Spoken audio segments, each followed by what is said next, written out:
Amen! Purihin ang pangalan ng Panginoon. Maraming salamat po sa bawat isang naririto. Muli ho, welcome po sa Sunday morning service sa Jesus Christ Baptist Church. Tayo nagpapasalamat sa Diyos sa kanyang patuloy na biyaya at pag-iingat at sa kanyang provision sa ating mga pangangailangan. And as we always points out, ay maging sa ating spiritual na pangangailangan.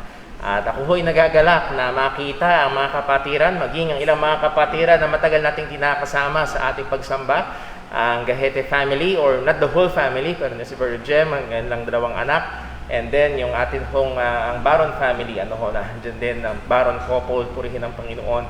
So salamat, isang malaking kagalakan, and I'm sure ito'y kaluwalhatian sa pangalan ng Diyos na tayo ho ay sama-sama, tayo ho ay unti-unti na bumabalik doon sa ating mga pagtitipon-tipon.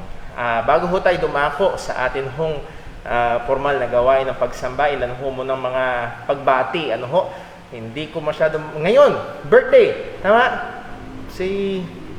Meron may birthday ngayon. Sino may birthday ngayon? Meron nag-text sa akin na nagpapaalala na meron may birthday ngayon. Hindi ko maalala. Pero sino may birthday? Baka meron ko naalala. Si Sister Margie Santos ay birthday sa 29, kung na nagkakamali, July 29. So hindi yung nakakaalam sa history ng JCBC. Ang Bible study ay una kila Brother William, and then birthday ni Sister Margie, tama? Nag-request pumasok dito sa loob yung Bible study, and then the rest is history. Yung Bible study na yon sa providensya ng Panginoon, sa maraming ups and downs, naging isang local church. So purihin ng Panginoon. So yung birthday ni Sister Margie ang isa sa mga naging dahilan at ginamit ng Diyos. So purihin ng Panginoon, July 27. Meron pa ho ba magbe-birthday ngayong linggo? Nasa cellphone ko yun, kaya hindi ko matignan ngayon. Ay tinext sa akin na paalala. Ang alam ko meron may birthday ngayon. Wala ho ba? Wala nang iba? So, pasensya na ho, hindi ko talagang masyadong maalala. Nasubukan ko sa aking madaling makalimot na memorya. So, pero kung meron hong makaalala sa inyo, please do remind me. At kung sakali ho na meron nagbe-birthday sa atin hong mga kapatiran o kaibigan na katunghay sa ating live stream, ay advance happy birthday po sa inyo. Okay. So, sa atin ho munang ilang mga paalala, ang atin hong gawain pag Wednesday and Friday, meron tayong time in the Word at inaayahan ng bawat isa na patuloy ho tayo magkasama-sama sa mga pag-aaral na yon. And then yung ating online prayer meeting, gusto kong hamunin, paalalahanan ang bawat isa. Let us strive to be present dun ho sa ating online prayer meeting. Around 30-45 minutes lang yon pagkatapos ho ng time in the Word. So sana ho ay talagang bigyan ho natin ng panahon. Kung pagod kayo, kahit naka-off ang camera, okay lang. Sabi niyo, Brother Paul, nakapagod kasi kung nakahiga lang. Okay lang, kahit naka-off ang camera. Kung ikaw ay nahandon, makasama ka namin sa panalangin, makamusta ka, and makuha yung prayer request mo, that's very well and good.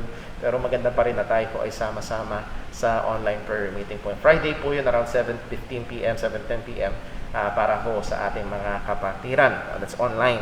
And then also, napagmitingan ho last Sunday at inapprove ho ng mga kapatiran na nandito, ang ating home church ay mag-i-invest ng 37,000 para ho sa dalawang computer.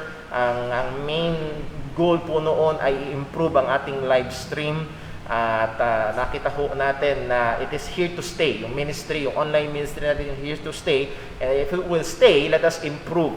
Nakikita na ho natin kung paano ginagamit ng Diyos. Meron tayong ilang kapatiran from Plaridel, meron tayong ilang kapatiran from all the way from America, ay nagiging blessing ho sa kanila yung atin hong gawain. So, ang goal rin ho natin ay ma-improve po natin ito. Again, para sa kaluwalhatian ng Diyos at sa patuloy na ikakapangalat ng katotohanan ng ating Panginoon. Pero, yung 37,000 ho na yun, computer pa lang ho yun.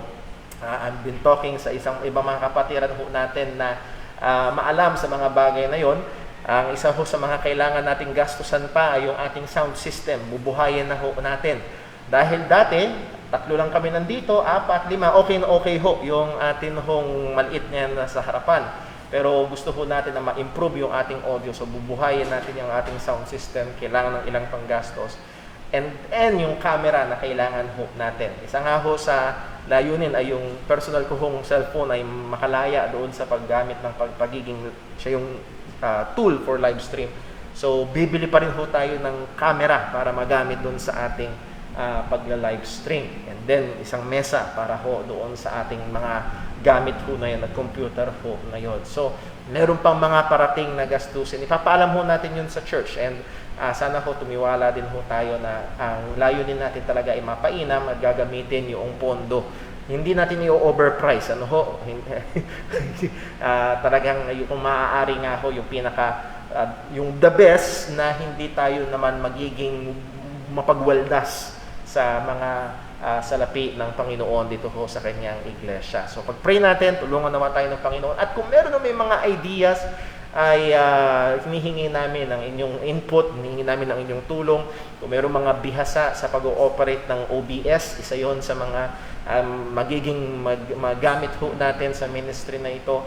And then, kung meron mga ideas sa pagduduktong ng mga cameras na yan, so again, ay kailangan ho natin. At lalo na, humihingi ho para tayo ng sa mahusay sa sound system. Pag kami ho ang gumawa niyan, trial and error, at ang pinakamasama ay ma-error at pumutok. Yun ang pinakamasama. So kung meron ho na maalam, na kilala niyo ang pagkakatiwalaan, ay kung sakali pa din yung i-recommend sa atin, ay kailangan ho natin. Dahil dati, nandito nakapwesto yung ating sound system. Ngayon may tubo na ho yan, nakadiretso doon sa likod, dahil ayaw nating tawag pansin dito sa harap. So nandun sa likod ho ngayon yan.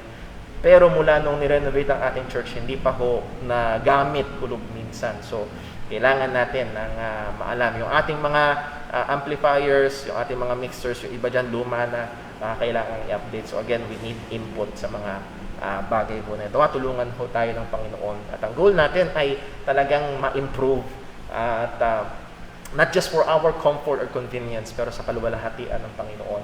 At para lalong maging goal natin is mas maunawaan ang pangangaral at pagtuturo ho ng salita ng Diyos. So I hope lahat ho tayo ay maging excited, lahat tayo ay maging involved bilang isang katawan, at the least that we can do is pray for sa mga bagay ho na ito para ho tayo ho ay patuloy na gabayan at tulungan ng Panginoon.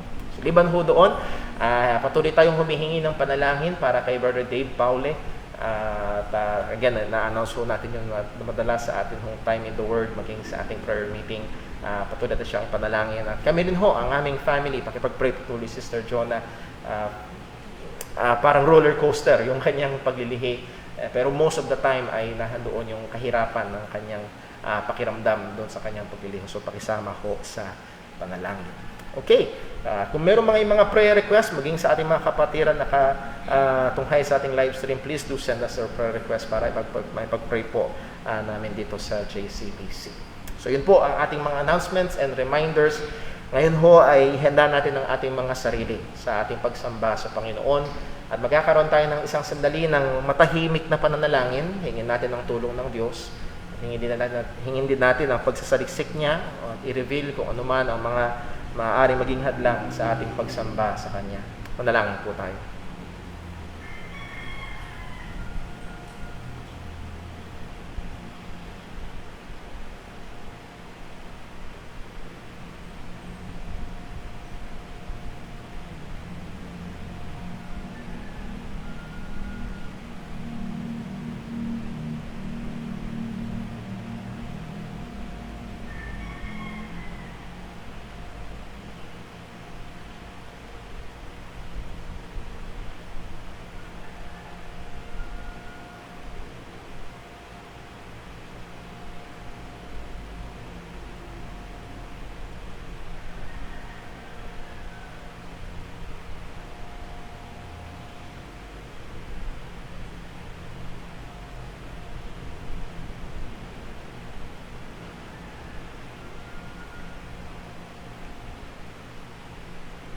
Manalangin po tayo.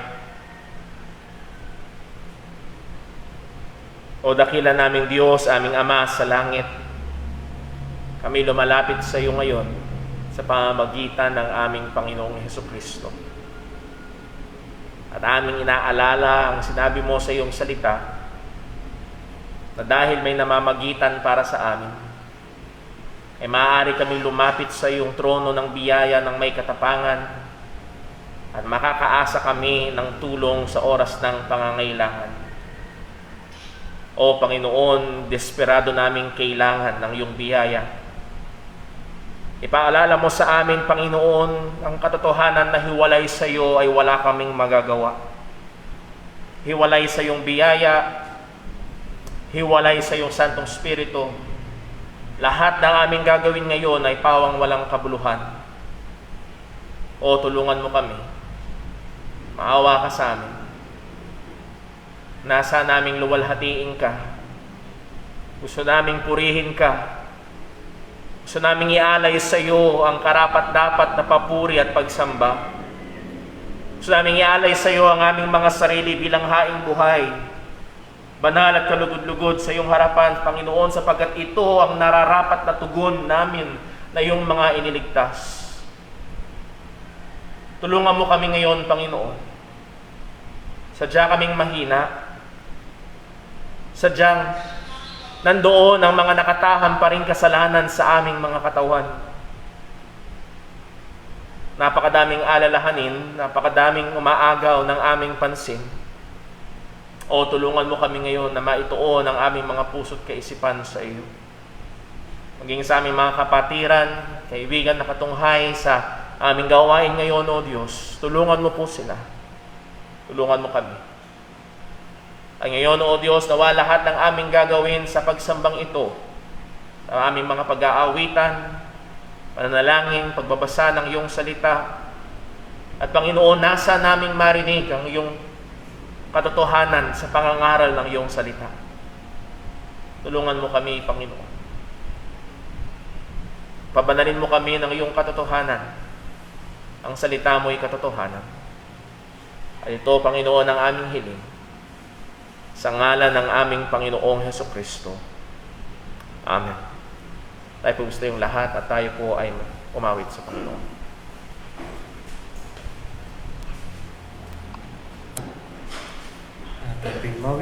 Awitin po natin, All Hail the Power of Jesus.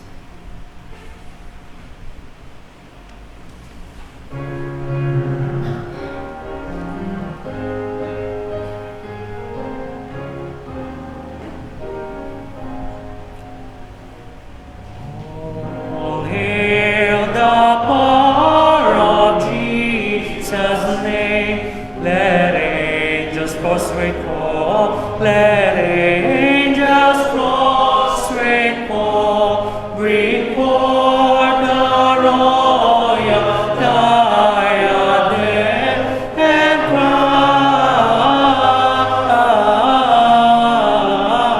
him, crown him, crown him, crown him, and crown him Lord of all. He chose and seed of Israel's praise. He ransomed from the fall. He ransomed from the fall. Hail him who saves you by his grace and crown him, crown him, crown him, crown him, and crown him Lord of all. Let every kindred, every tribe on his terrestrial ball, on his terrestrial ball, to him all majesty ascribe and crown him, crown him, crown him, crown him, and crown him Lord of all.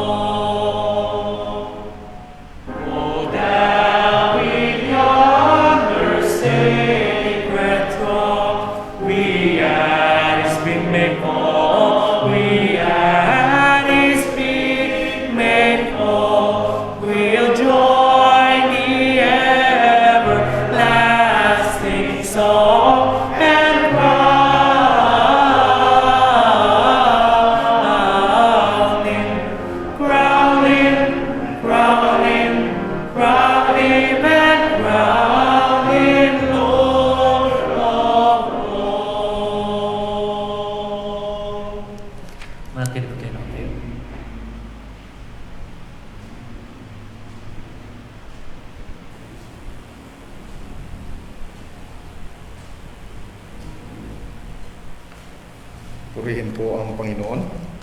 Magandang umaga sa inyo mga kapatid. Para po sa pagbasa ng salita ng Diyos, kung kaya na lang po ninyo dyan sa ating screen, ang mga talata na ating pong babasahin.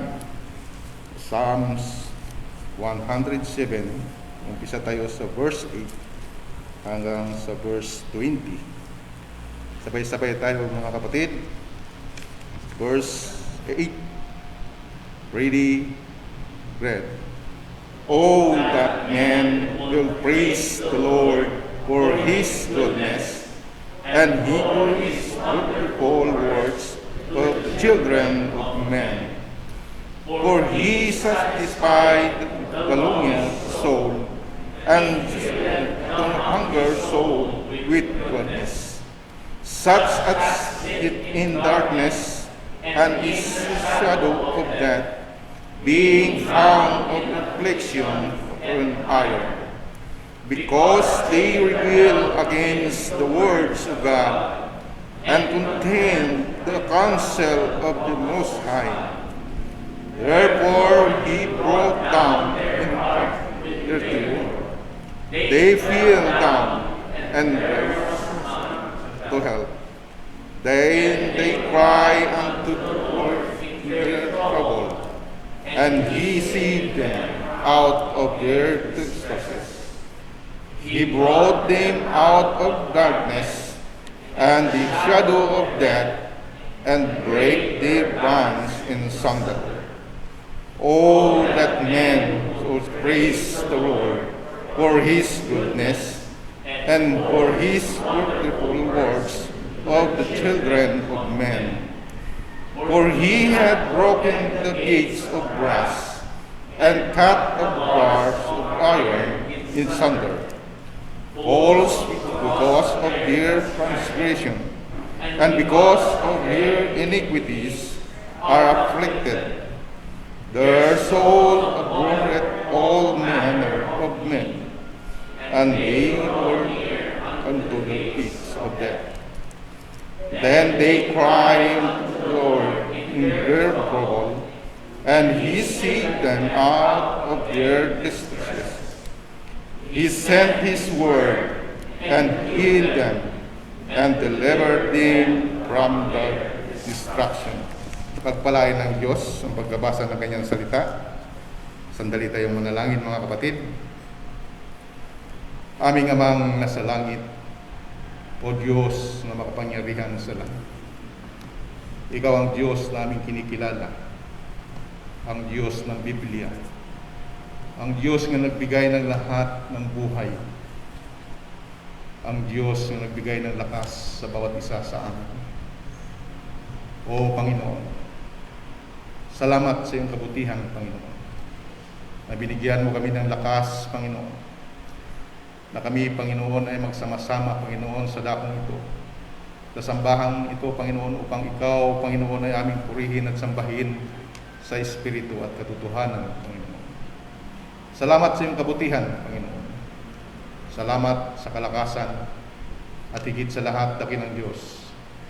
Salamat sa dakilang kaligtasan na iyong ginawa doon sa krus ng Kalbaryo, Panginoon. O Panginoon, napakabuti mo po, Panginoon, sa amin, Panginoon. Sa kabila ng lahat na kami ay makasalanan, ay inibig mo kami, Panginoon. At ibinigay mo ang iyong bugtong na anak, Panginoon, upang siya magbayad ng aming pong mga kasalanan doon sa krus. Kaya, Panginoon, lubos kaming nagpapasalamat.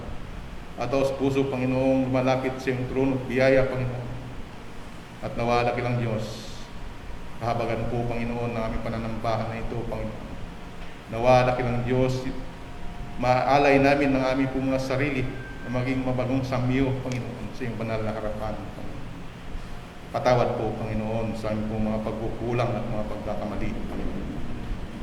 Tulungan mo kami, Panginoon, na makapamuhay, Panginoon, sa mundong ibabaw nito, Panginoon, alinsunod po sa iyong kalooban, Panginoon.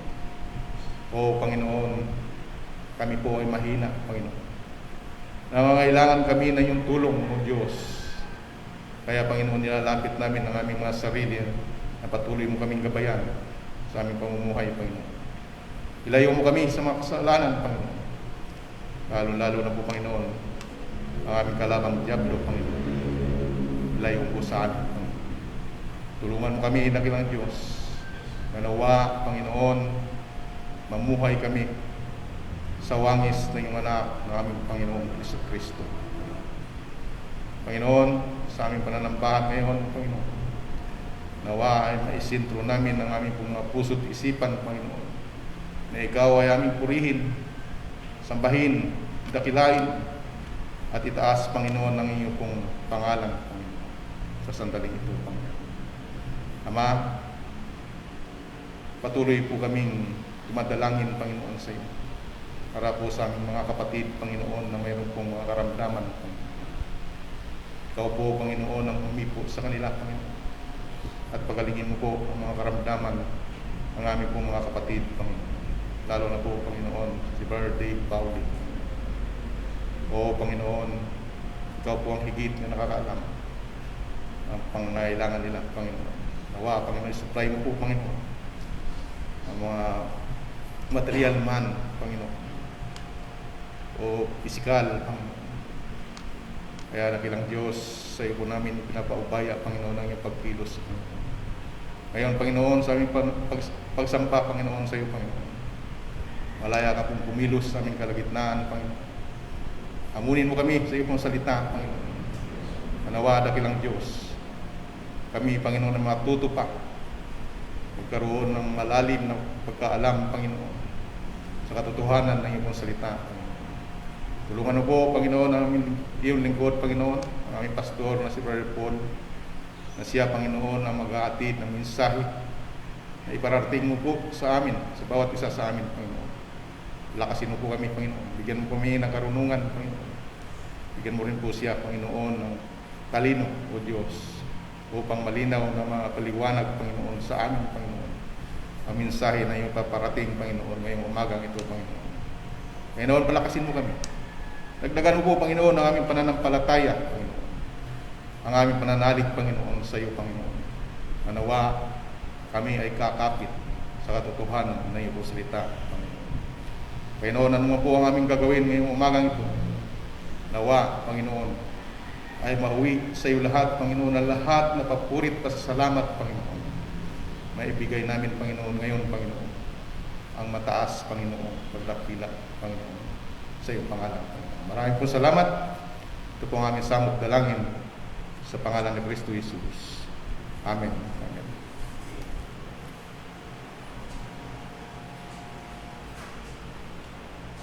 Tayo po ulit tumawid sa Panginoon na awitin po natin When I Survey the Wondrous Cross.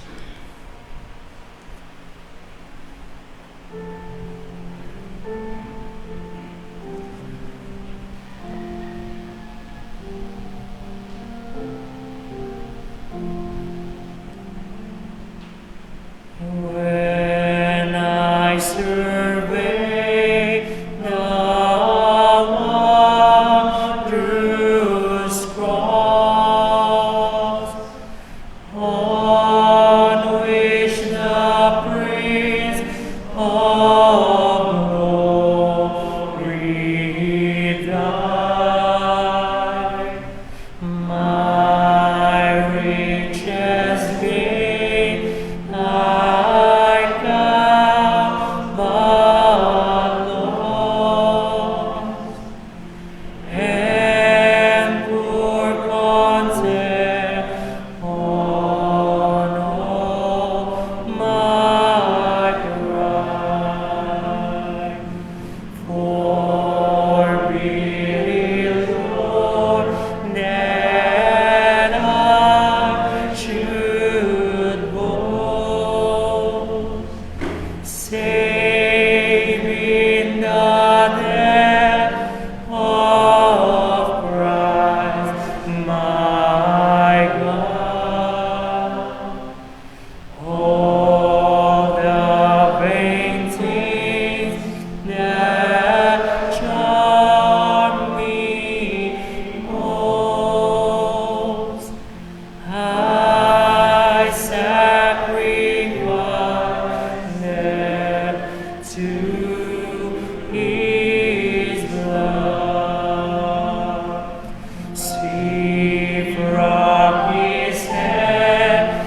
Manatili po tayo nakatayo.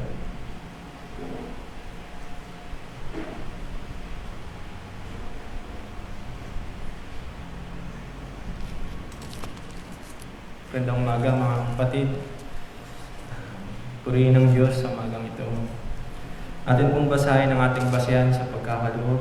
2 Corinthians chapter 9, verse 6 hanggang 8. Basahin na lang po natin sa harap. Ready? Read. But this I say, he which soweth sparingly shall reap also sparingly, and he which soweth bountifully shall reap also bountifully. Every man according as he purposeth in his heart, so let him give, not grudgingly or of necessity, for God loveth a cheerful giver.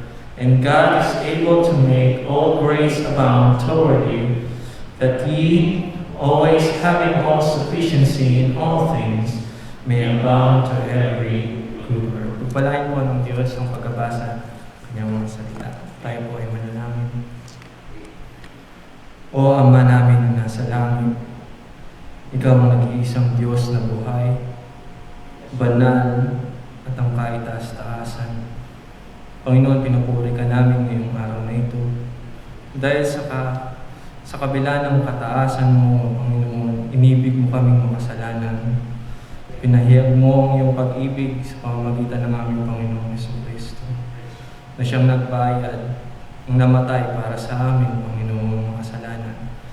At siya'y nabuhay muli, Lord, na tanda na meron kaming pag-asa sa Kanya, na kami mabubuhay muli, makakapiling ka namin sa walang hanggan. Panginoon, maraming salamat sa katotohanan na ito, sa katotohanan na nagligtas sa amin, Panginoon. Purihin ka, pinapasalamatan ka namin. At mula rito sa katotohanan ito, Panginoon, nawa dito manggaling ang aming kagalakan sa pag-aalay sa iyo, sa pagsamba sa iyo, Panginoon. Maging sa salapi, Panginoon, namin iaalay sa iyo ang pagsamba sa pamamaraan na ito. Panginoon, bigyan mo kami ng tamang puso upang ang pag-aalay namin ay hindi mawalan ng saysay, Panginoon, sa harapan mo, kundi ito ay maging mabangong samyo sa iyong harapan, Panginoon. Maraming salamat po sa buong linggo na pagpapala niyo sa amin, na mula rito ay may bigay namin ang karapat-dapat sa iyo. Ngayong sandaling ito, Panginoon, alalahanin niyo rin ang aming mga kapatiran na dumadaan sa kahirapan, Panginoon. Si Brother Dave, Panginoon, sa kanyang karamdaman, Panginoon. Alam mo po ang kanyang kalagayan. At ang plano mo ay mapabuti pa rin ang aming kapatid, Panginoon. Hindi man namin alam kung paano, ngunit nakatiwala kami sa iyong soberanong kamay, Panginoon, na nag-iingat sa aming kapatid. Purihin ka, Panginoon. Ganon din ang aming kapatid na si Sister Jonah na dumadaan sa maselan na pagbubuntis, Panginoon. Hawakan mo po siya, Panginoon. Ingatan mo maging ang bata na nasa sinapupunan, Panginoon. Ikaw, O Diyos, ang makakagawa nito, Panginoon. Wala kaming kontrol sa mga bagay na ito, kundi kami nakaasa lamang sa iyo. At ang lahat ng ito, ang mga sa pagpapatuloy ng aming mga gawain, nawa magbigay ng kapurihan sa inyong dakilang pangalan. Itinataas namin ang lahat ng ito sa dakilang pangalan ng aming Panginoong Jesus. Amen.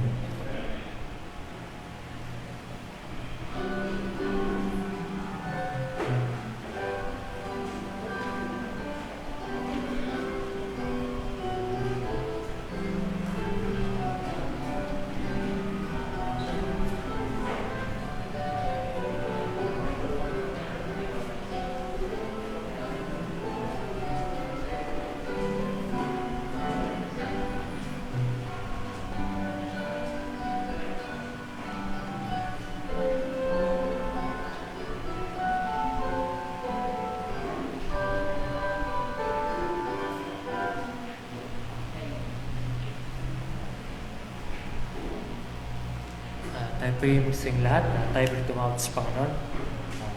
Awitin po natin the Bible stands.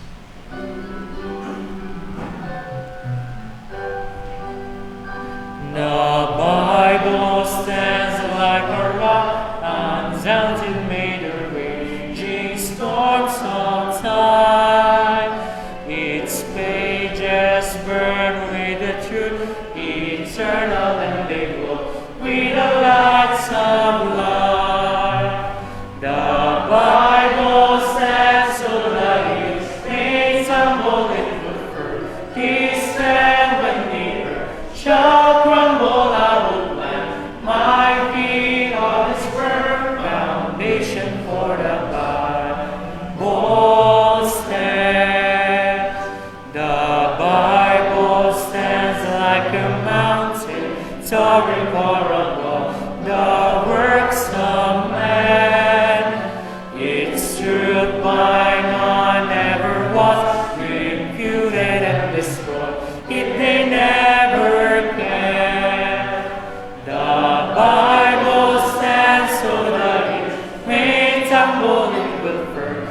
given all His precepts our will obey. The Bible stands so that you may tumble it will firmly stand when the earth shall crumble. I will plant my feet on His firm foundation, for the Bible stands. The Bible stands every test we give it, for its author is divine.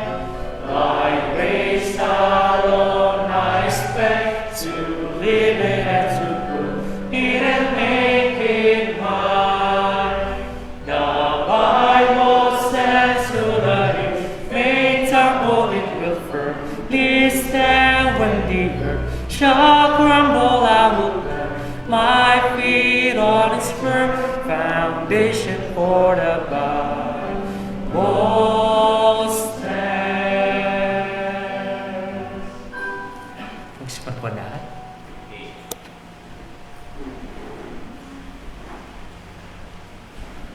Amen. Purihin po ang pangalan ng Panginoon.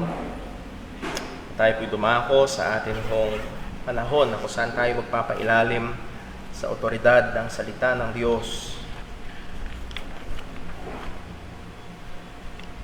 Kung meron hong isang aspeto o area na very much affected ng kasalukuyang pandemya at patuloy na naapektuhan ng kasalukuyang pandemya, ay walang iba kung hindi ho ang ating ekonomiya.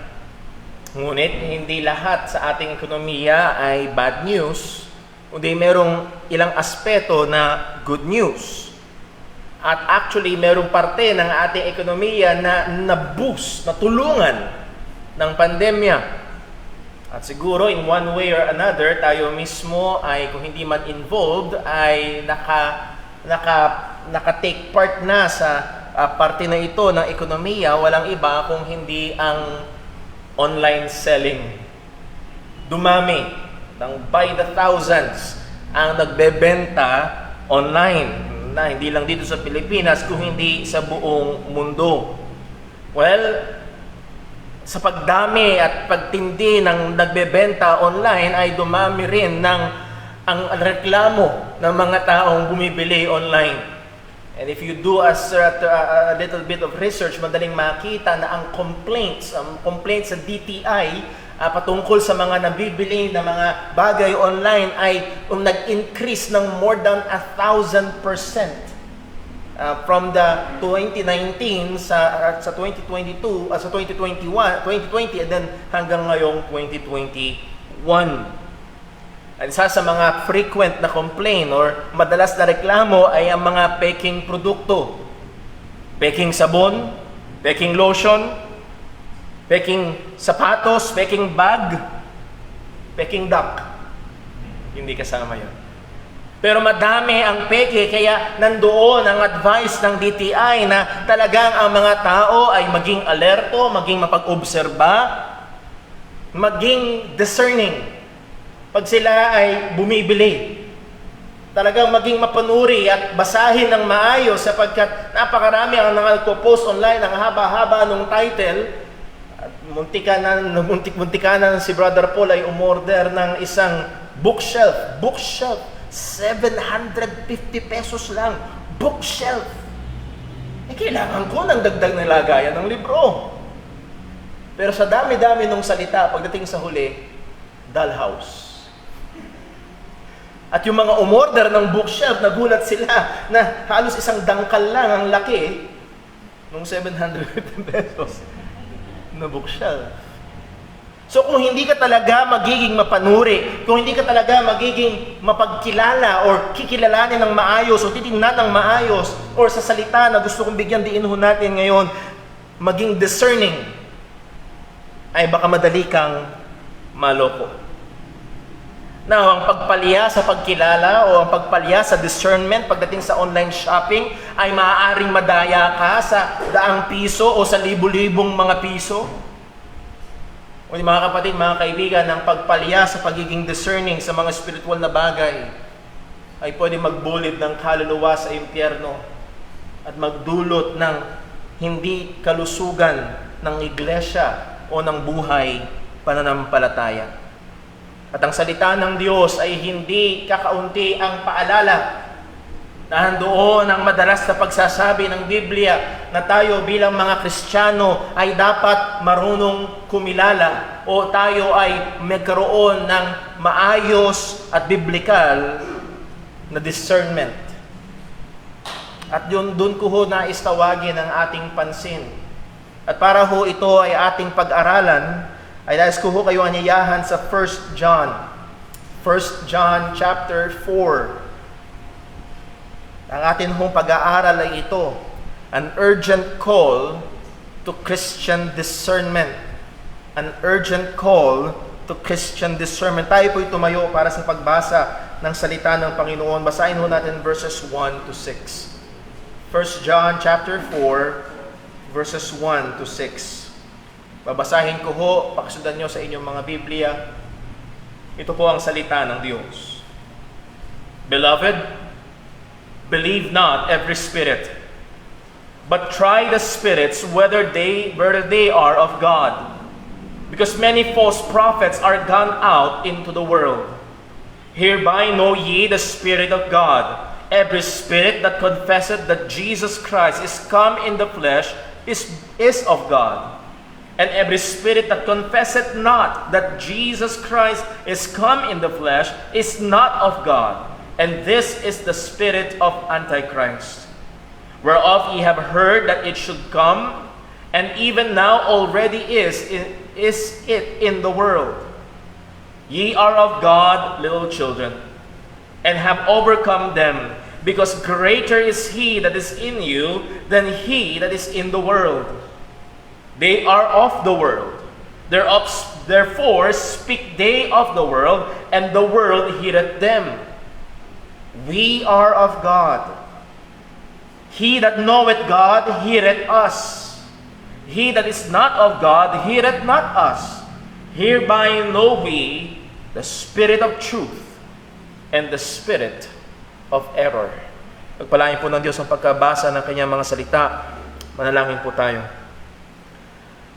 O Panginoon naming Diyos, aming Ama, maliwanag ang sinabi mo sa iyong salita. Nakalooban mo ng iyong mga anak, ang iyong mga mananampalataya, ang iyong iglesia ay maging mapagkilala, maging maingat, sapagat tunay napakadami ang mandaraya. At yun ang aming ninanasa. Tulungan mo na kami ngayon. Ingatan mo kami. Kailangan namin ng iyong liwanag. Kailangan namin ng iyong pagtuturo. Kailangan namin ng iyong katotohanan. At sa aming pag-aaral ngayon, O Diyos, ikaw po nawa ang patuloy na gumabay at lahat ng kaluwalhatian ay sa iyo lamang. Dalangin namin itong lahat sa ngalan ng aming Panginoong Hesukristo. Amen. Maaari na po magsiupo ang bawat isa. Ito ho ang ating pinakamensahe, and I believe ang ating pag-aaral ay aabot, Lord willing, hanggang next Sunday. And this is the message. Spiritual discernment is vital for the health and survival of the church and the individual believer. Ang spiritual na pagkilala ay mahalaga para sa kalusugan at pagpapatuloy ng iglesia at ng individual na mananampalataya. Well, kaunting konteksto lamang po muna. Ang isa ho sa maaari nating masabi sa book of 1 John, it is a book that calls believers for discernment, na maging mapagkilala. At isa sa mga pangunahin na kailangang i-discern ng isang mananampalataya ay kung siya ba, o isang nagpapakilalang mananampalataya, ay kung siya ba ay totoong ligtas o hindi. Ang sabi ni John sa 1 John 5:13, "These things have I written unto you that believe on the name of the Son of God, that ye may know that ye have eternal life." So that is for assurance. Magkaroon ng kasiguraduhan, magkaroon ng katiyakan, malaman talaga, makilala talaga, ma-discern talaga ang totoong kalagayang spiritual ng isang taong nagpapakilalang Kristiyano. At kung yun naaalala ang ating mahabang series sa Sunday School for some years at sa ating time in the Word, ano ang mga marka ng isang tunay na mananampalataya, at nandoon ang karamihan sa sinabi dito ni John sa 1 John. Pero hindi lamang po yun. Isa pa sa mga objektibo ni Juan ay tawagin ang mga mananampalataya na mag-exercise ng discernment or pagkilala, pagiging mapanuri pagdating sa mga tao na nagpapakilala, na ipinopost ang kanilang sarili bilang mga lingkod ng Diyos, bilang mga ministro, tagapagturo, tagapaghayag ng salita ng Panginoon. It is very evident dun sa ating binasa sa verse 1. Beloved, tinatawag ni John ang lahang pansin ng lahat ng mga mananampalataya. There is no exclusion. Hindi lamang ito para sa pastor, hindi lamang ito para sa mga deacon. This is for all Christians. Beloved, believe not every spirit. Huwag tayong masyadong pani. Ano niyo yung pani? Paniwalain. Huwag masyadong mapaniwalain, huwag basta-basta maniniwala, huwag daw basta-basta ibibigay yung ating tiwala. Bakit? But try, ano dapat ang gawin? But try the spirits, whether they be of God. I believe yung spirits dito pertaining to spirits of the teachers, yung mga tagapagturo, sapagkat dinirekta ni John, because many false prophets are gone out into the world.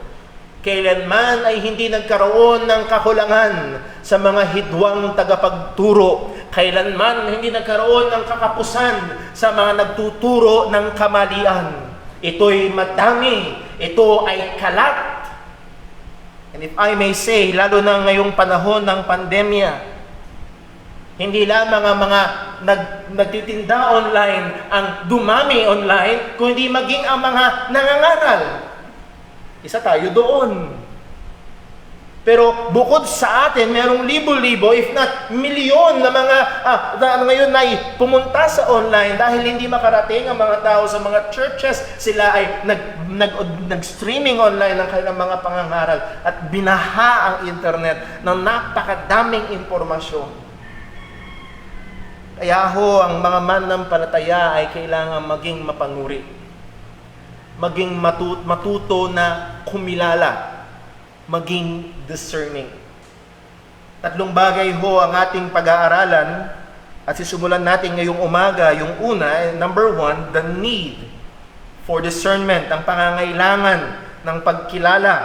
Number 2, the means of discernment, ang kaparaanan ng pagkilala. And then number 3, the basis of discernment, ang basihan ng pagkilala. So number 1, the need for discernment. As I have said po kanina lamang, hindi lamang ang mga nagtitinda online ang dumami, kung hindi maging ang mga nangangaral online. Ang mga churches, ang mga pastor, hindi lamang mga pastor, maging mga maaari nating tawaging ordinaryong miyembro na natuto sa social media, na natutong mag-live stream, ay maaaring mag-focus ng cellphone sa kanilang sarili at sabihin ang nilalaman ng kanilang kaisipan. Hindi lamang ito limitado sa mga sinasabi na patungkol sa mga bagay sa relihiyon o mga espiritual na bagay, kung hindi napakadaming mga paksa at napakadaming mga bagay na dinidiscuss. Nandito ang mga libo-libong mga religious teachers, YouTubers, tinatawag na mga influencers, pati mga politicians, doktor, psychologists, life coaches, life gurus. Pinopromote ang kanilang mga doktrina, iba't ibang mga pananaw sa politika, iba't ibang mga pananaw sa buhay, mga interes. Binabahagi ang kanilang mga sariling ideya, kuro-kuro, damdamin, hatol, patungkol sa napakadaming mga bagay.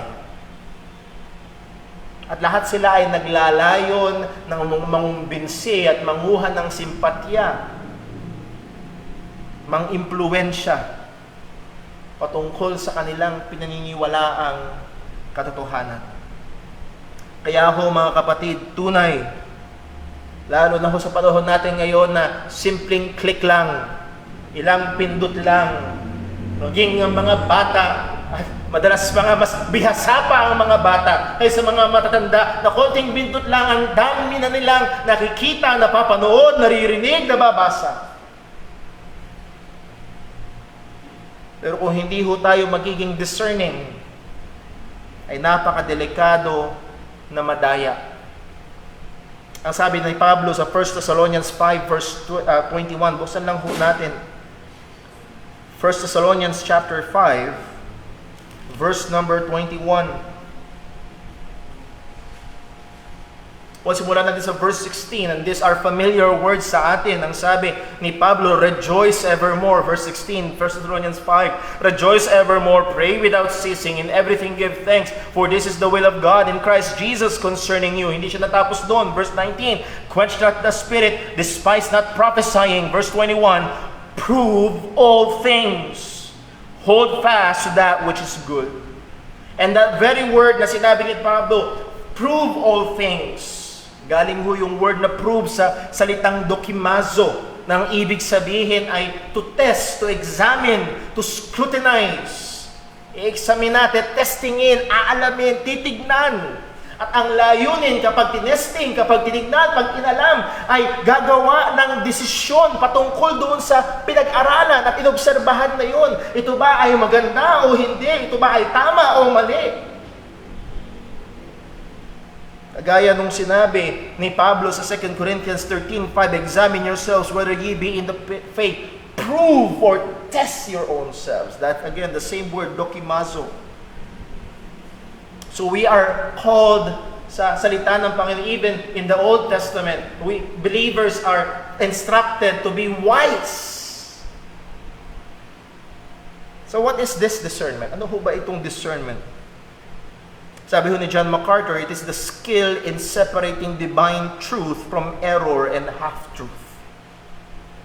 Ito ay yung kakayahan, abilidad, na may kakayahan ka na i-separate, i-distinguish yung katotohanan ng Diyos mula sa kamalian at mga half-truth.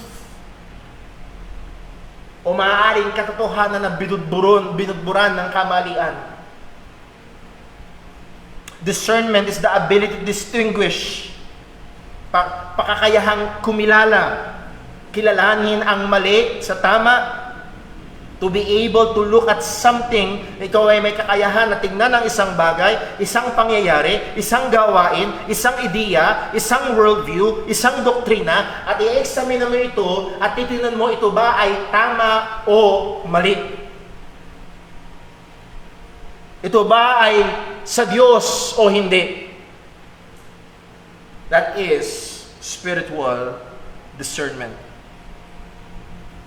At hindi lamang ito, hindi lamang ito sa mga doktrina, kundi sa napakaraming mga bagay na umiiral sa ating kapaligiran. At as I have said, hindi kapos ang impormasyon, kundi bumabaha ng impormasyon na puro naglalayon na umagaw ng ating pansin na kumbinsihin tayo sa napakaraming mga paksa, sa napakaraming mga issue sa ating kapaligiran. Let me just name some, and this is just a very few sa napakadami. Ang patungkol sa LGBTQIA++. And sad to say, marami at halos linggo-linggo may mga balita, again, coming from Western countries, na mga churches, even Baptist churches, na dumudulas, bumabagsak. Pwede nang ikasalang lalaki sa lalaki. Pwede nang ikasalang babae sa babae. Diba? Pagmamahal? Diba? God is the God of love? What's wrong with that? Nagmamahalan kami. Hindi ba ito nakakaluwalhati sa Diyos? At ang isang Kristiyano na hindi magiging maingat ay, oo nga, God is love. Nasa Bible. Baka maaaring madaling madala kung hindi siya marunong kumilala. Issue about abortion, feminism, communism. Ingat po tayo sapagkat napakalakas ng hatak ng communism, lalo na sa ating bansa na kung saan marami ang naghihirap. Let me just name and name na maaaring pamilyar na ginagamit ng mga komunista yung kadamay. Very, very careful. Be very, very careful. Walang masama na pinaghirapan ng bahay, pero kung aagawin ang bahay, ay karapatan kong magkaroon ng bahay. Mag-aagaw ako. Dahil karapatan ko. O mamaya, yung ating pagnanasa na magkaroon ng sariling bahay, ay hindi tayo mag-exercise ng discernment at tayo sasama sa mga ganitong mga bagay. Again, I'm not against na magkaroon ng sariling bahay, pero be very careful. Pagdating sa lifestyle, pagdating sa siyensya, mag-ingat ho tayo sapagkat nandoon ang patuloy na effort ng mga eskwelahan na itanim sa kaisipan ng mga bata na walang Diyos kung hindi lahat ng ito ay chance lamang, nag-evolve lamang. Ang pagpapervert ng pagmamahal patungkol sa pera, patungkol sa sex,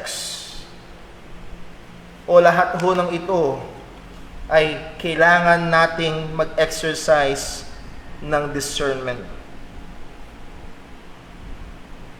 Dapat magkaroon tayo ng abilidad na suriin ang ating mga naririnig, bantayan ang ating mga napapanood. Yes, maaaring nakakalibang, oo, maaaring pumupukaw ng damdamin, oo, maaaring nakakatawa, pero ito ba ay tama? Ito ba ay makadiyos?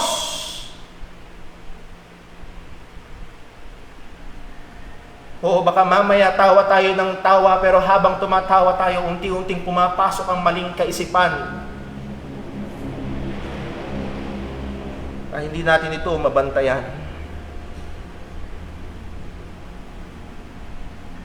Just last week, ako ho ay may binili sa Mercury at habang isa sa ugali ko ho, pag nagdadrive ay makinig ng balita at tinutune in ko sa AM radio at napakinggan ko ang, hindi ko nasasabihin ko anong radio program, pero nahandoon yung mga host at ini-interview nila ang dalawang kababaihan. Yung isa, edad 23, hindi ko nakuha kung ano yung edad ng isa, but I think they are on the same age bracket. At ang pinag-uusapan nila ay patungkol sa sexual life ng mga kabataan.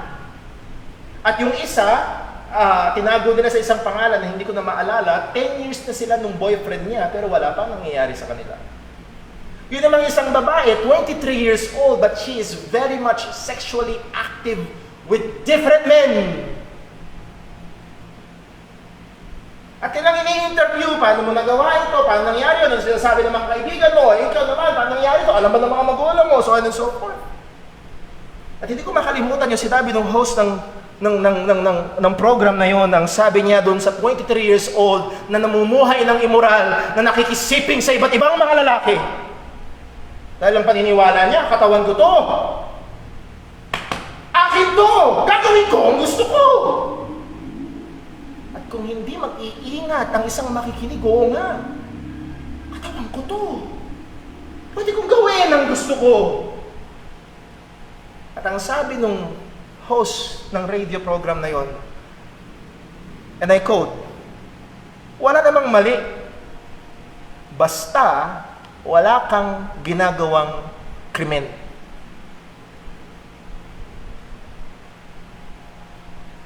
Yun yung pumako sa isip ko at nais, paano kung merong batang babae na nakikinig nito, basta hindi krimen, okay lang gawin.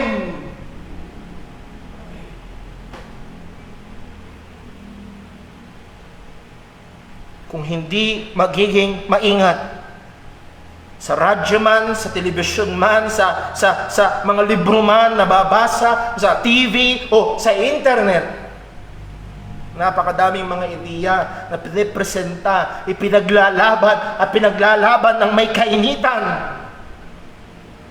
Pero ang Kristiyano ay kailangan magkaroon ng tamang pagkilala, better yet, biblical discernment.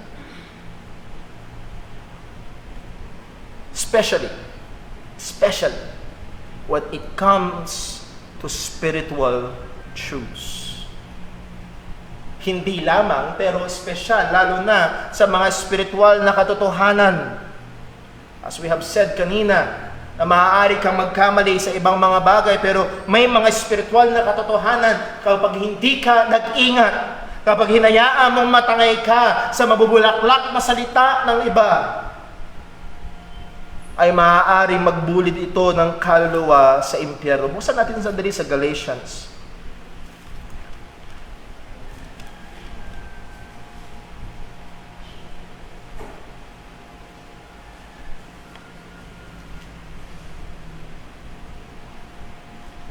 Chapter 3, verse 1. Again, Galatia is a region na kung saan maraming mga churches at karamihan sa mga churches na ito ay ginamit ng Panginoon si Apostol Pablo para ipangaral ang Ebanghelyo, para magsimula ang mga iglesia sa mga lugar na yun.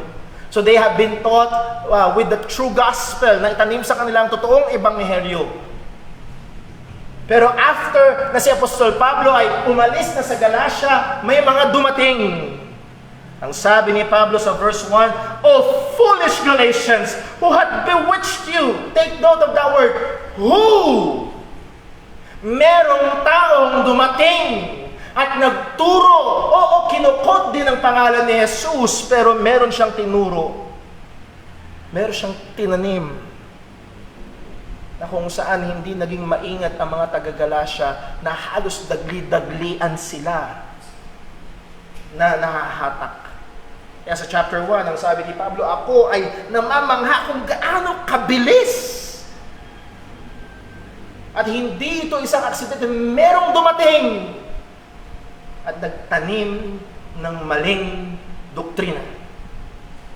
1 Corinthians chapter 15, alam natin na isa sa mga issue is resurrection. At ang sabi ni Apostol Pablo, kung inyong sinasampalatayanan na si Jesus ay nabuhay muli, how come say some among you, merong nasa inyo na ito ang sinasabi? At ang problema, if we will not be discerning, ay matatanggap ang maling katuruan.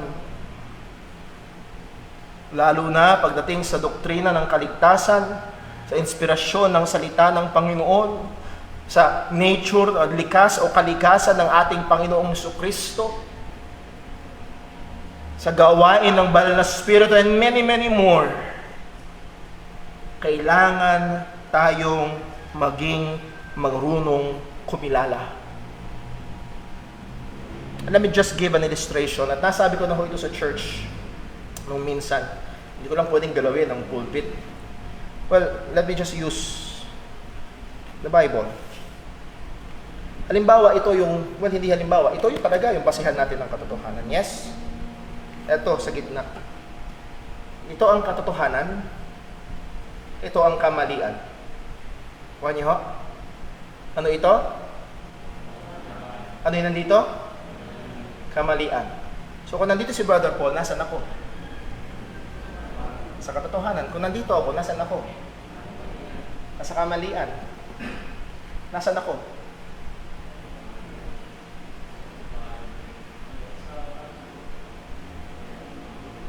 Nakita niyo ho, pag kumikilos yung basihan, yung mali, nagiging, nalito ho kayo.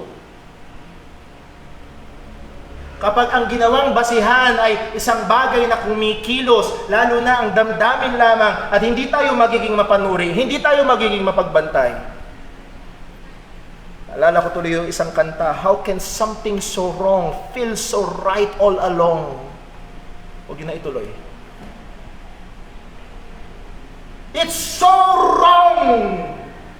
It feels right! Kung hindi magiging malakas at matalas ang pagkilala ng mananampalataya, maaari siyang madala. At halos nagkakaisa ang maraming mga theologian at mga mangangaral sa iglesia at mga pastor ng iglesia, particularly sa mga Western churches, na isa sa napakalaking problema ng mga churches sa panahon ngayon is ang kakulangan ng discernment. At maraming mga kadahilanan nito, let me just give some Na kaya ko ibibigay ito para maging mapagbantay tayo. Bakit ang mga churches sa panahon natin ngayon ay napakahina pagdating sa discernment? Well, number one, the anti-intellectualism stance of many churches. Ano yung anti-intellectualism? Ayaw nila na mga Kristiyano ay nag-iisip. Ayaw nila na mga Kristiyano ay nag-aaral. Mas preferred ng marami sa panahon natin ngayon, and sad to say, even in some Baptist churches, mas preferred nila ang indoctrination kaysa education. Ito ang ating katuruan, lunukin mo. Kaysa sa, okay, tignan natin ang Biblia, paano nangyari na ito ang ating pananampalataya. Malaki ang pagkakaiba. Hindi nila ini-encourage ang pagbabasa, hindi nila ini-encourage ang pag-aaral. Actually, dinidiscourage pa ito. Huwag kang magtatanong. Delikado ka. O mga kapatid, kaya ako dito sa church talagang may mga pagkakataon, nagbabanggit ako ng mga pangalan, yes. Nagbabanggit ako ng mga quotation. Hindi ho dahil wala akong masabi. Kundi dahil meron akong gustong ipakilala ho sa inyo na si Brother Paul nagbabasa din na hindi ito original sa akin. At isa sa layunin ko ay marinig niyo yung mga pangalan na yon at baka sakali pwede niyo ring pakinggan, pwede niyo ring basahin ng mga taong ito na makakatulong sa inyong pananampalataya because I don't have the monopoly of truth. Pero sad to say, even in some Baptist churches, ang gusto lang ng pastor, sa akin lang kayo makinig. Sa akin lang kayo dumipende. That's very, very dangerous. Pangalawa, the anti-doctrine attitude. Ayaw ng doktrina. Father Paul, pag pinag-aralan natin ng doktrina, mahahati. Doctrine divides, love unites. Wherefore, magmahalan na lang tayo sa isa't isa. Di ba mas maganda yun sa utos ng Bible? Love one another. Hindi rin ba utos ng Bible na tayo ay lumago sa katotohanan, na tayo ay magpakabanal sa katotohanan, na tayo ay lumalim sa katotohanan? At totoo, ang sabi, I believe si Martin Lloyd-Jones ang nagsabi, yes, doctrine divides. It divides truth from error. Pero sad to say, maraming mga churches, ang punto nila at ang target nila is not truth, but emotion. Walang pakialam sa katotohanan, ang target ay emosyon.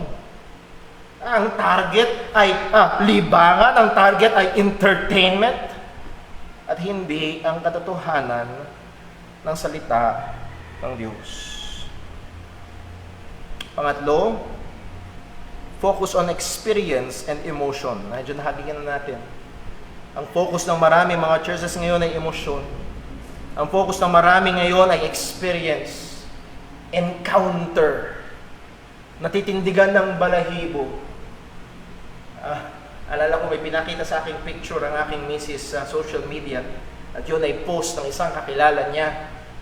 At ang post na yun ay nakalagay, hindi nagkakamali tandaan sa caption, I just worshipped. I just worship. Ako'y sumamba. At ang picture, alam niyo kung ano? Nakatindig ng mga balahibo ng braso. Is that worship?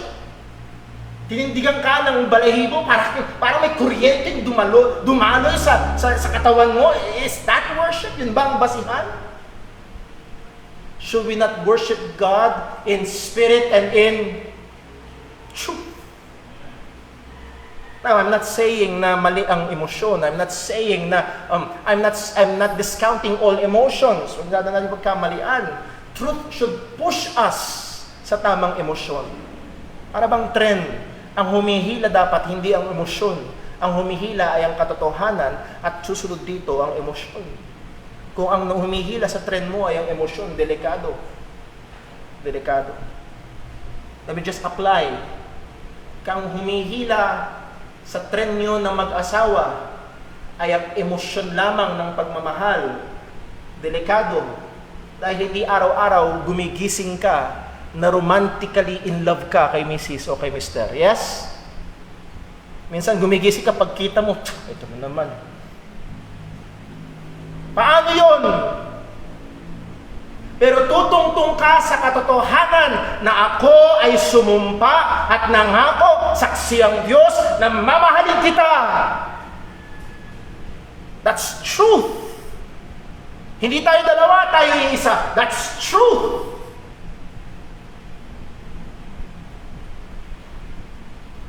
Pang-apat, bakit mahina sa discernment ang mga Kristiyano at maging mga churches? Sapagkat pinopromote ng marami ang seeming pagiging ang virtuousness ng pakikinig sa lahat. Ay, iba parang merong cavalier attitude. Meron po, pinakikinggan ko lahat kasi lahat naman may tinuturong tama. Parang ikaw kasi hindi ka nakikinig sa lahat. Napakadelikado. Now, yes, maaaring may mga times na nakikinig ako sa mga kulto, yun ay para mas maunawaan ko kung anong tinuturo nila. Pero napakadelikado sa isang tao na maaaring wala pang katibayan, wala pang maturity sa pananampalataya. As Ephesians chapter 4 said, napakadaling matangay ng iba't ibang mga katuruan. At iyong i-expose ang iyong sarili. And again, mga kapatid, ang mga taong ito ay may mga followers, hindi dahil hindi sila magaling, napakahusay nila. Kung hindi tayo magiging maingat at ating pang sasakyan itong pananaw na napakaganda na pakinggan ang lahat. Delikado. Number 5, there is that anti-discrimination attitude. Pamilyar sa atin? Discrimination, yes, racial discrimination is wrong. Pero as we have said sa salita ng Panginoon, as we have read, 1 John chapter 4 verse 1, we are being commanded to discriminate. Huwag niyo lahat basta-basta papakinggan. Huwag niyo basta-basta sa lahat papaniwalaan. Ayaw mag-discriminate ng katotohanan sa mali sapagkat ayaw maka-offend ng mga tao. Naalala ko ang kwento minsan I believe si John MacArthur nagkwento na isang graduate ng The Master's Seminary ang nagtuturo, may ministry sa isang church somewhere in the western countries at nagturo siya sa Sunday school at kanyang pinakilala ang katotohanan at sinabi niya ito ang pagkakaiba ng Protestantism sa Roman Catholic Church. Yun ang divide, yun yung bakit hindi magkaisa. At ang issue is the gospel. Pagkatapos daw magturo, itong taong ito ng katotohanan patungkol sa Ebanghelyo, pinatawag siya ng pinakapastor. Sabi niya, huwag mong gagawin yan dito. Ano natin niya ginagawa dito? Ayaw natin maka-offend ng tao.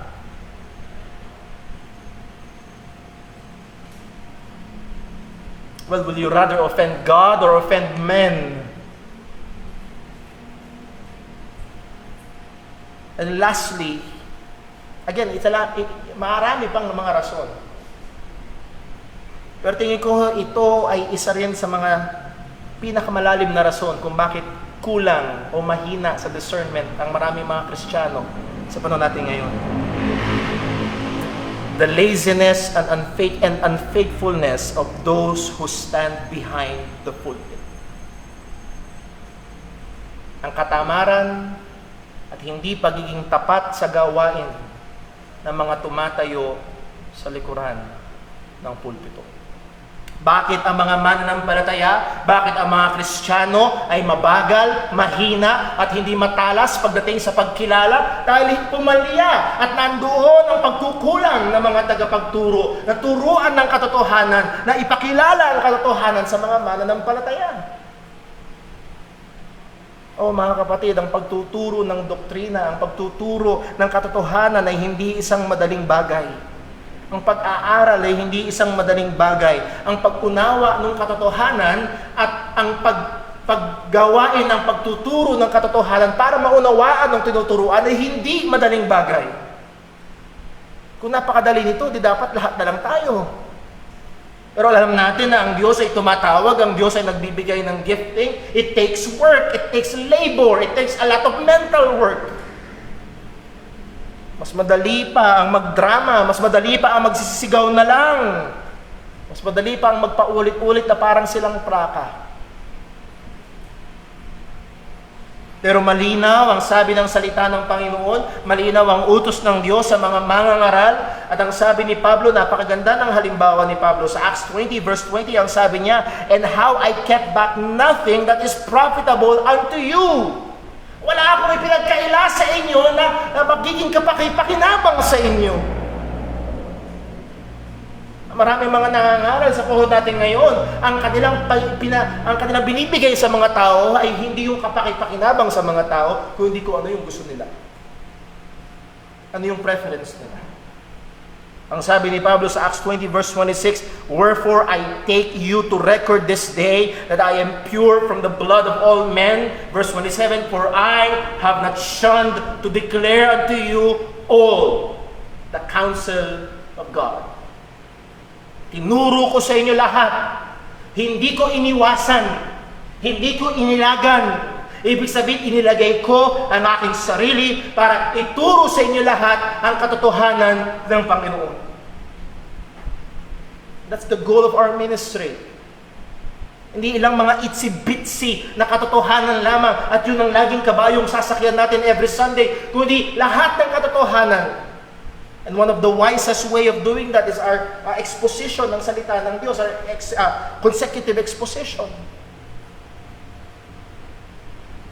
Sabi ni Pablo kay Timothy, 2 Timothy chapter 4 verse 2, "Preach the word." Paano gagawin ito? Rightly dividing the word of truth. Hinahandle ng tama ang salita ng Panginoon. Pero sad to say, marami na tumatayo sa likuran ng pulpito ang hindi nagsusumikap at hindi nagtatapat na gawin ang bagay na yun. Now, mga kapatid, huwag niyo pagkamalian. Huwag niyo sanang isipin na sinasabi ni Brother Paul na I have arrived. No, I'm still climbing. Patuloy na naglalakbay, patuloy na nagsusumikap, patuloy na nag-i-improve. Pero be careful, be careful sa mga gawain, sa mga churches na talagang ang puntirya lamang ay emosyon, paulit-ulit lamang ang pangangaral. Kaya, ang mga mananampalataya ay hindi lumalalim sa katotohanan. Hindi natututo na kumilala. Hindi nahahasa sa discernment. Ano ang resulta ng mga ganitong kalagayan? Ang mga Kristiyano ay nagiging madaling they become easy prey. Ano yung ibig sabihin ng easy prey? P-R-E-Y? Madaling talunin. Madaling magapi. Madaling matangay. Because of immaturity. Dahil hindi napapakain ng tama. Let me use the word malnourishment. Dahil malnourish ang mga Kristiyano, mahina, madaling matangay. Ang sabi ni Pablo sa Ephesians 4 verse 14, ang nagbigay ang Diyos ng mga tagapagturo upang ang mga tagapagturo na ito ay gawin ang kanilang gawain ng may katapatan at ang layunin ay ang maturity ng mga Kristiyano. At ito ang larawan, ang sabi sa verse 14, that we henceforth be no more children, tossed to and fro and carried about with every wind of doctrine. Kung ikaw ay ngayong taon, tangay-tangay ka ng ibang doktrina. Next year, tangay-tangay ka ng ibang doktrina. That's not a sign of maturity. Ang sabi niya, and carried away about with every wind of doctrine by the sleight of men and cunning craftiness, whereby they lie in wait to deceive. Kaya napakahalaga ng gawain ng mga ngaral, napakaseryoso ng gawain ng trabaho ng isang tagapagturo ng salita ng Diyos. Why? Because there are people who are lying in wait to deceive. Naghihintay sila, nakahanda sila. Yun ang layunin nila, mandaya, manloko. Hindi ho laging kasama si Brother Paul. Yes? At hindi ho lagi na ang Kristiyano ay makakapunta sa pastor at makapagtatanong, Brother Paul, ito yung sitwasyon, ito yung sabi nila, paano kaya? By the way, may mga pastor, yun ang gusto nila, at tingin nila sa kanilang sarili ay importante. Ang mga miyembro ay nakaasa lang sa kanila. Ang mga kapatid, ayoko noon, naalala niyo ho si Moses. na kung saan si Moses ang nagdedesisyon, ang humahakot sa lahat ng problema ng libo-libong mga Israelita. Ang sabi ng kanyang father-in-law, mapapagod ka at mapapagod din sila. Maglagay ka ng mga leader, maglagay ka ng mga tao na may wisdom, maglagay ka ng mga magde-decide sa 10, magde-decide sa 100, magde-decide sa 1,000, and then yung mga pinakamalaking sa'yo. Ano ho ang ibig ko sabihin? Hindi ako nangangarap na isang araw lahat ho kayo nakadepende lang kay Brother Paul para sa sagot. No. Mapapagod ho ako, mapapagod din kayo. Napakaganda kung isang araw lalapit sa iyo ang anak, tatay, sabi ho sa school, daddy, mami, sabi sa school, okay lang daw na akong lalaki ay may magpakababae. Anong sasabihin mo? Ay, anak, hintayin natin sa Sunday, Monday ngayon hintayin natin sa Sunday, mausapin natin si pastor. O nawa, ang mga magulang will have the proper understanding of the Bible and right discernment para buksan ang salita ng Diyos at ipakita sa kanilang anak, o anak, ito ang sinasabi ng Panginoon.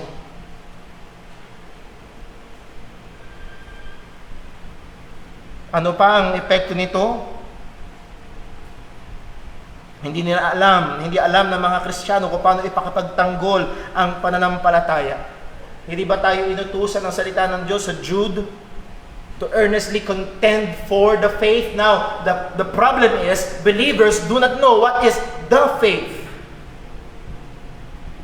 Hindi ma-distinguish alin ba ang pananampalataya, alin ang ipaglalaban ko. Well, hindi ko alam, tanggapin na lang natin lahat. At ito ay isang napakadelikadong kalagayan. It results to immaturity. Isa sa mga senyales ng maturity is discernment. Buksan lang muna natin sa Hebrews chapter 5. Hebrews chapter 5, verse 12. Ang sabi ho ng writer ng Hebrews ay ito, For when for the time ye ought to be teachers, ye have need of one to teach you again, which be the first principles of the oracles of God, and are become such as have need of milk and not of strong meat. Dapat mga tagapagturo na kayo, pero ngayon, balik tayo sa gatas. Dapat karne na ang inyong kinakain. Pero gatas ulit, ang sabi sa verse 13, For everyone that useth milk is unskillful in the word of righteousness, for he is a babe. Siya ay bata, siya ay sanggol, gatas ulit ang kanyang kailangan. Verse 14, But strong meat belongeth to them that are of full age, even to those who by reason of use have their senses exercised to discern both good and evil. Their senses were exercised. Kaya nilang i-discern what is good and what is evil. Ayun, may mga pagkakataon, minsan may mga young people na nag-message sa akin, Brother Paul, ito yung pinagagawa sa amin sa school. Paano po ito? Isa ho sa hangahakbang ko, madalas hindi ko agad sinasabi kung paano. Madalas ang reply ko, ano tingin mo? Ano tingin mo? Dahil gusto kong ma-exercise yung senses nila. Subukan nilang magrason, subukan nilang isipin, ano nga ba, paano nga ba ito? And then you will help them along the way to develop their discernment. Pero ang problema, dahil sa kawalan ng discernment sa mga churches, kakulangan ng pagtuturo sa mga ministeryo, it results to immaturity. Therefore, hindi na-discern ng mga Kristiyano. Well, balik tayo sa 1 John chapter 4. The need for discernment. Naipunto na natin ang ilang mga bagay. Ang sabi ni John, Beloved, and that is pertaining to all believers. 1 John 4:1, Believe not every spirit. Huwag niyo paniwalaan lahat. Translation, do not be gullible. Huwag kang basta-basta maniniwala. Hindi lahat ng may dalang Bible, nakabarong at gwapong kagaya ng pastor nyo dito, ay totoo. Joke lang po. Hindi lahat ng may dalang Bible, hindi lahat ng papakilala sa Diyos ay sa Diyos. Kundi anong gawain, anong dapat gawin ng Kristiyano, but try the spirits whether they are of God. We must try, we must prove, we must test, examine.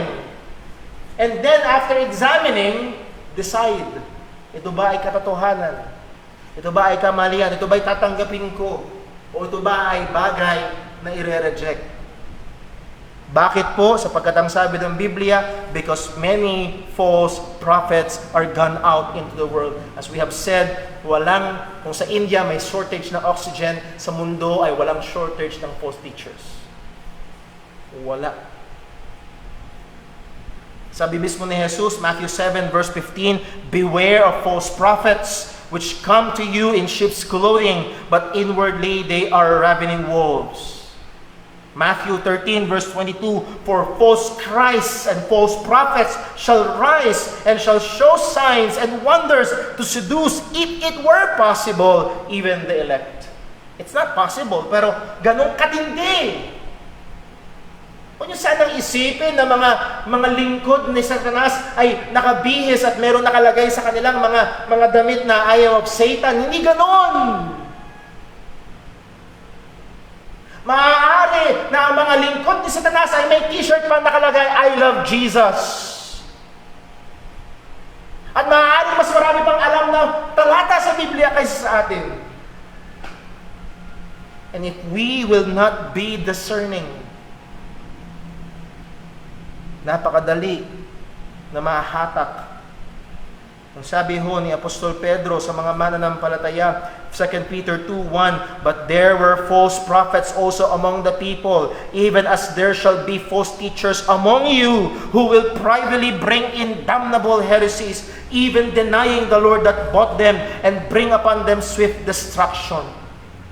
There will be false teachers among you, and they will bring in, sabi, privately, hindi garapalan, hindi biglaan, dahan-dahan. I remember talking sa isang Kristiyano na bihasa sa musika, si Brother William Cordero. Kwento niya sa akin na patungkol sa isang Baptist church, and maybe 20 years ago, isa siyang kilala na matinding Baptist church na katayo sa katotohanan. Pero ngayon ay isa ng Bapticostal. Bakit? Paano pumasok ang maling katuruan? Privately, through music.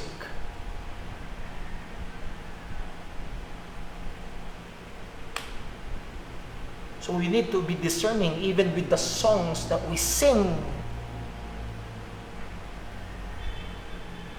Anong sabi ho ni Peter? Tuloy natin ang 2 Peter 2. Ang sabi sa verse 2, and many shall follow their pernicious ways, by reason of whom the way of truth shall be evil spoken of.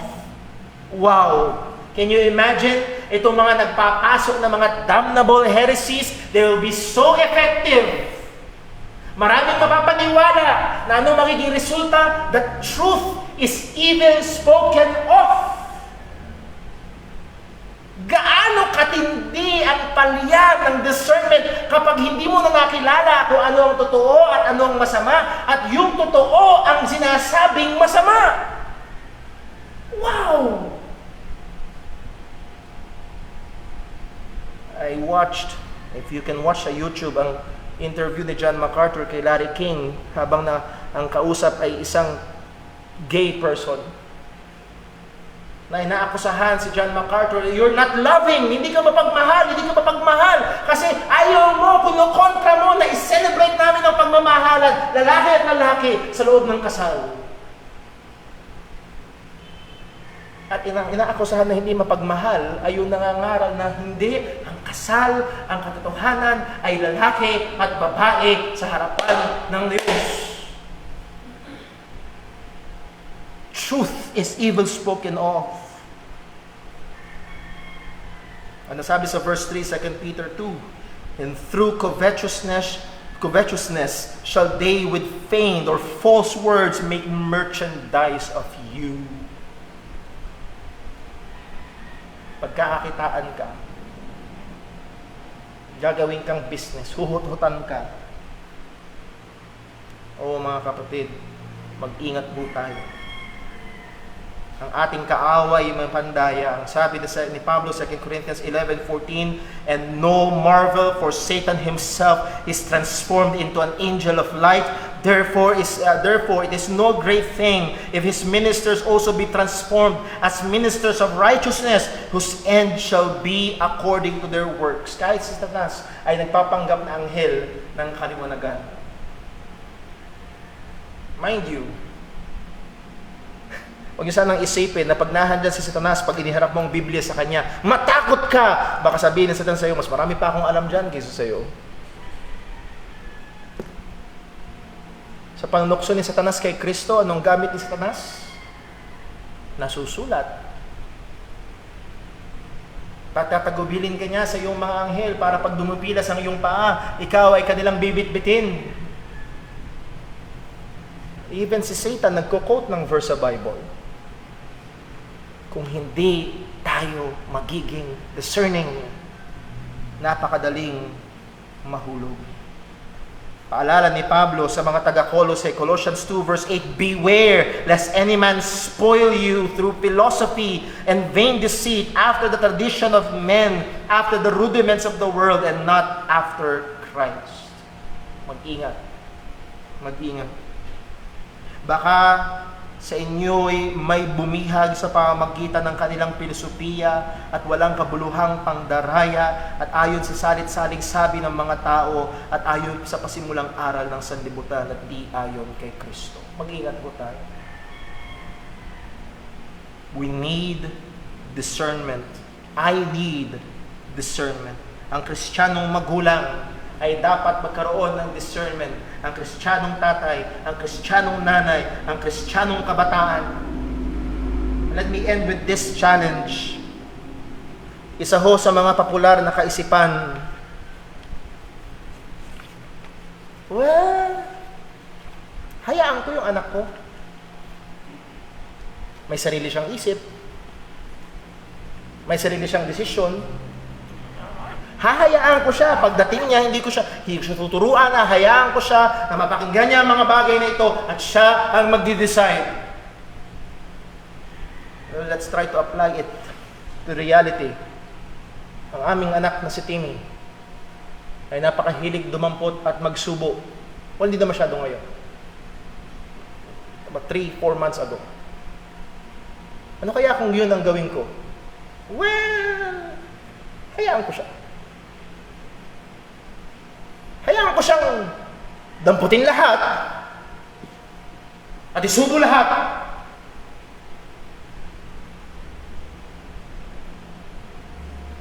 Ano ang mangyayari sa bata? Oh, mga kapatid, kailangan natin ng discernment. Inispend ho natin ang oras na ito para ipakita yung pangangailangan. Dahil marami yata ang napaghele na ng sanlibutan at nakumbinsi na tayo sa kaisipan na, well, dapat mo lang igalang lahat, tanggapin lahat, okay lang lahat. No, hindi ho okay lahat. May mga bagay na pag pinaniwalaan nyo at pinaniwalaan ng inyong mga anak, dadalhin sila sa impyerno. We must be discerning. At nawa tayo sa panawagan ng salita ng Diyos, sa malinaw na utos ng Panginoon, ay magpusigi na sain. Nabiyayan Diyos next week, titinan ho natin what is the means, paano natin gagawin ito, and what is the basis, anong basihan natin para sa discernment bilang mga Kristiyano. Let's pray. Panginoon naming Diyos, aming Ama sa langit, salamat po. Nakikita namin ang aming malaking pagkukulang. Nakikita namin ang maraming panganib. Alam namin na kami kapos, mahina, kulang ang kaalaman. Maawa ka po sa amin, O Diyos. Maawa ka po sa akin, Panginoon, bilang pastor, na lalo ko pang magawa ng may katapatan ang trabaho na iniatang mo sa akin.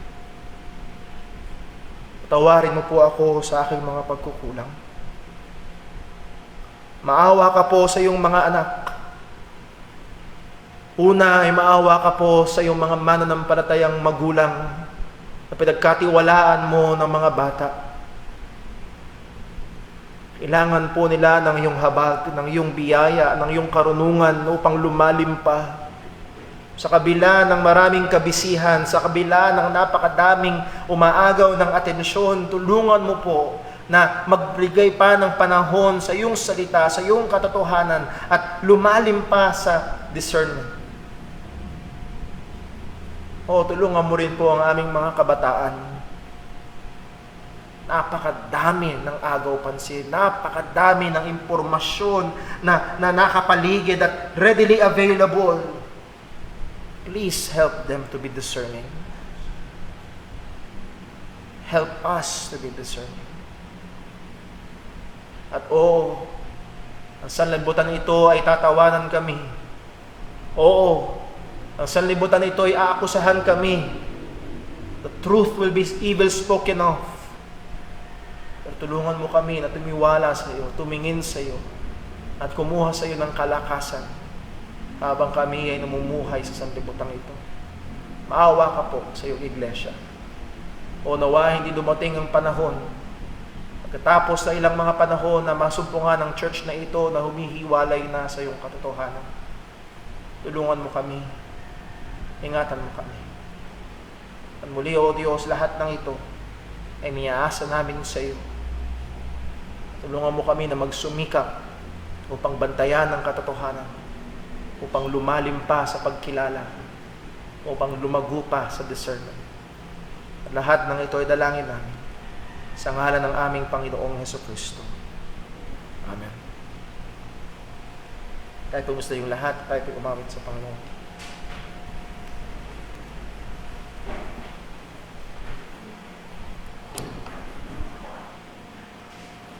At tayo po yung mawit.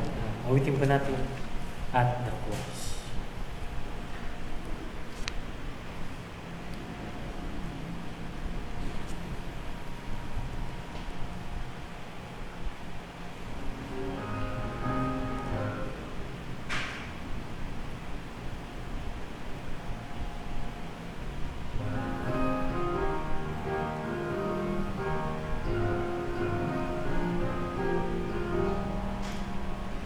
Alas, indeed, my Savior lived, and in my sovereign life would He devote that sacred end for such a one as I. At the cross, where I first saw the light, and the burden of my heart rolled away. It was there by faith I received my sight, and now I am happy all the day. But drops of grief can never repay the depth of love I know. Here, Lord, I give myself away. 'Tis all that I can do. At the cross, where I first saw the light, and the burden of my heart rolled away. It was there by faith I received my sight, and now I am happy all the day.